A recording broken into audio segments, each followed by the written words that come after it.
Hi, Bill Henshaw here again, your friendly local constitutional kook with more current events issues. And this one, although it's been on the books for a while, it's come to my attention forcefully. And I want to talk to you about what out here is called the Child Abuse Central Index, Section 11164 of the California Penal Code, to the extent that it may be applicable here. And this is the textbook definition of a bill of attainder. If California was the state admitted into this union, which it isn't, and I got the California Supreme Court on multiple documented occasions conceding that fact, you probably have an equivalent agency in your quote unquote state. And this stuff, I mean, child abuse. Who in their right mind, if your legislature doesn't want to enact legislation in this area? The problem with it is what they have done is so far out in left field that this wouldn't even be, I mean, you couldn't have gotten it passed in earlier eras in this country. And in this regard, I remember talking to my mom when I was young and growing up, and she mentioned that on occasion, granddad would get out the switch, and punish the children if they did anything wrong. And I asked about that even then. I said to myself, well, that's weird. And mom said, no, if the state would have tried to pass any laws like the kind we're talking about here, they would have had a hell of a problem, even in West by gosh, Virginia. And I didn't know then at the age of 8 or 9 what that meant. I heard it when I went down there in the summertime. I do now because what happened was, for those of you who don't know, West by gosh, Virginia was, I think, the second state admitted pursuant to the War Powers of Congress in 1863. And that bastard old dad Stevens from Pennsylvania, the head of the radical Republicans in the House, stated it on the record. Nebraska may have been the first. They came in 1861. There is a little question about that. I'll get back to you. But in any case, West by gosh, Virginia, story from another video. And at the time, it was clear that, the children belonged to the parents, right or wrong or good or bad, unless or until there was a conviction in a state judicial court of common law general jurisdiction where you had a right to a trial by jury.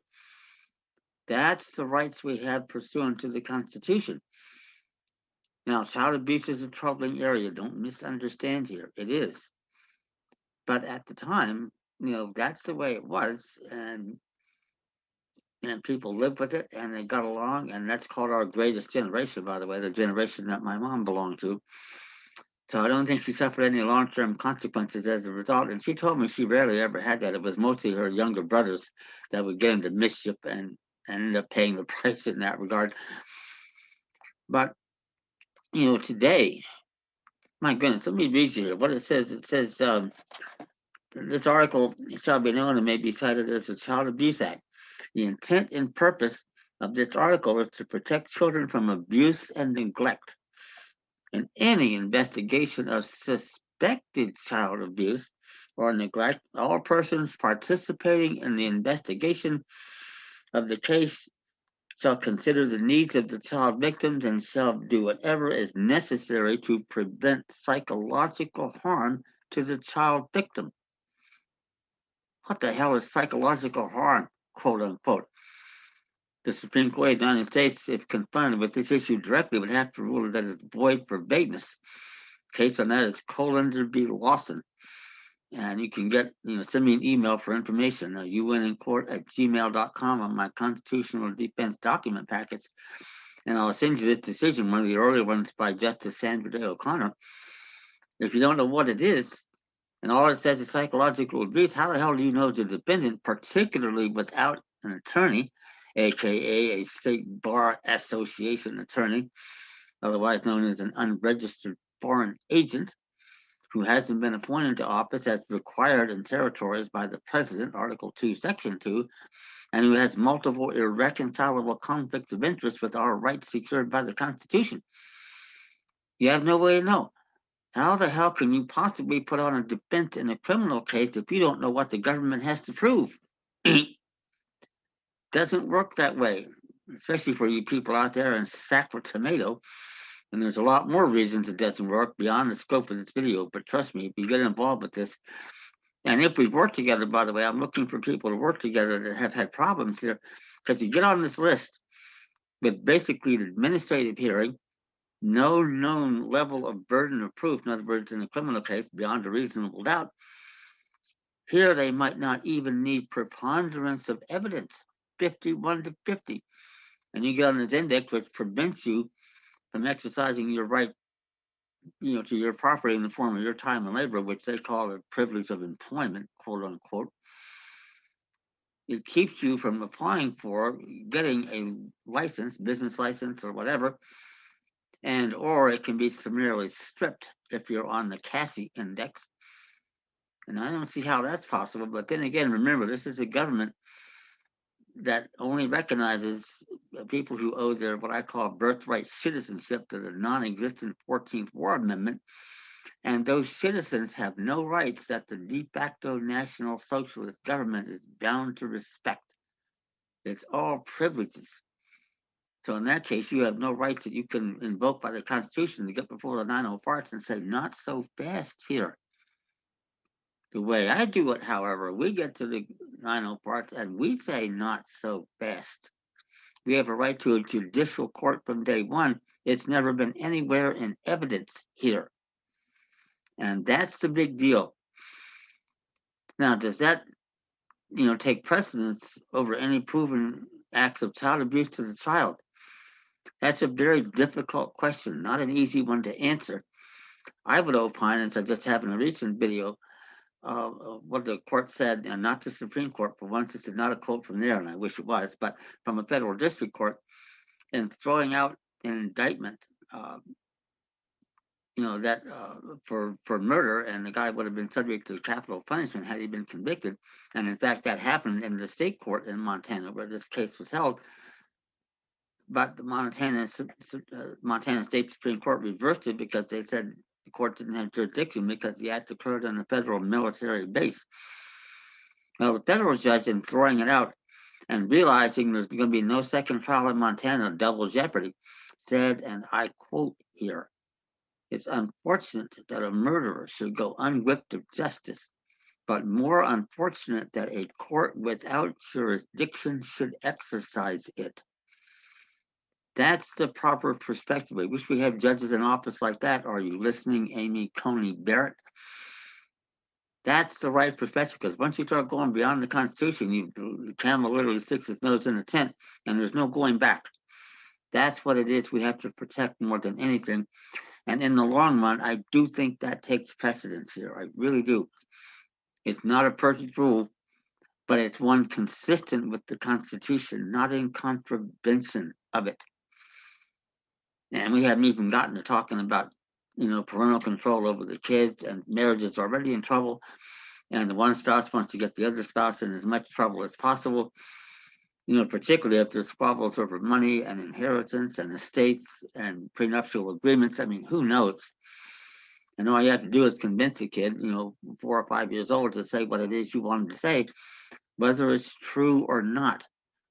And that, for me, is the real problem with the evidentiary burden that they seem to have here. Beyond a reasonable doubt, you could probably live with. Clear and convincing evidence, 75 to 80%, you can probably live with. 51 to 49 preponderance, can't work that way if you're going to impose criminal sanctions and get summarily put on a list of offenders just like you've been convicted of a crime. It doesn't work, and it can't work here. And this kind of statutory BS is one of the biggest indications you're going to get, people, that California is not a state admitted into this union, and neither is the quote unquote state in which you have a residence, quote unquote. Now, we'd much rather be domiciled in a state judicial district, which is exactly what I claim, and I'll teach you how to do that. Oh, yeah, by the way, send me information for my constitutional defense document package, modestly priced. Email youwinincourt@gmail.com. I'll give you the full report on that. You're going to love it. And those of you that have had problems like this with this child abuse central index, let me know. And for you, I'll work together with you for a modest monthly retainer fee, in addition to getting my materials, and we'll see what we can do here.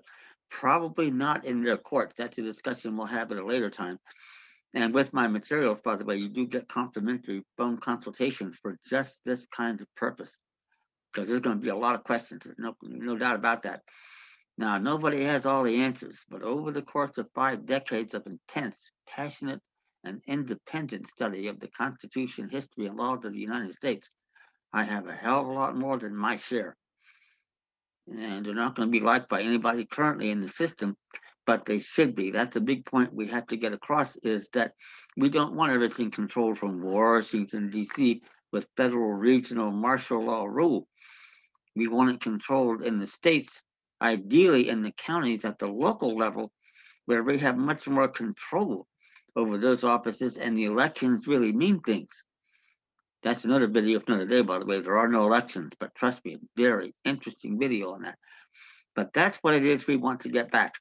It still won't be perfect, I get it, but we can work from that point and strive to make it better, consistent with the Constitution, not in contravention of it, and certainly not in favor of the New York banksters at 120 Broadway, New York, who control every damn bit of legislation that the Congress has passed for the last 150 or 60 years, and it goes back probably further than that. That's what it is we have to get away from. We get our nation and republic back, and we get our rights back. And knowing what I know now and what I did in South Carolina, where I shut them down in the first 30 seconds of my initial appearance there, this after a 2-month journey across country on 4 different federal unmarked military aircraft. And they thought I was going to be dead meat when I got in there, and I shut them up 30 seconds, stone cold, shut them up. They didn't know what to do the rest of the way. The local dumbass back there didn't say 2 words to me the entire time I was there for another 5 months. They didn't know what to do with me. That's the power we have if you just know it. They didn't teach me that in school 50 odd years ago, and they sure as hell didn't teach you either, which should have occurred. So the fact that we don't know, they can't hold against us. And guess what? Best of all, no statute of limitations for redress of grievance. And that's a key reason for it. It's also a big reason for me, 72 years old. Life is ahead of me because of what I've learned and what I know. I know the power we have, and I want to get it out there to as many of you people as possible.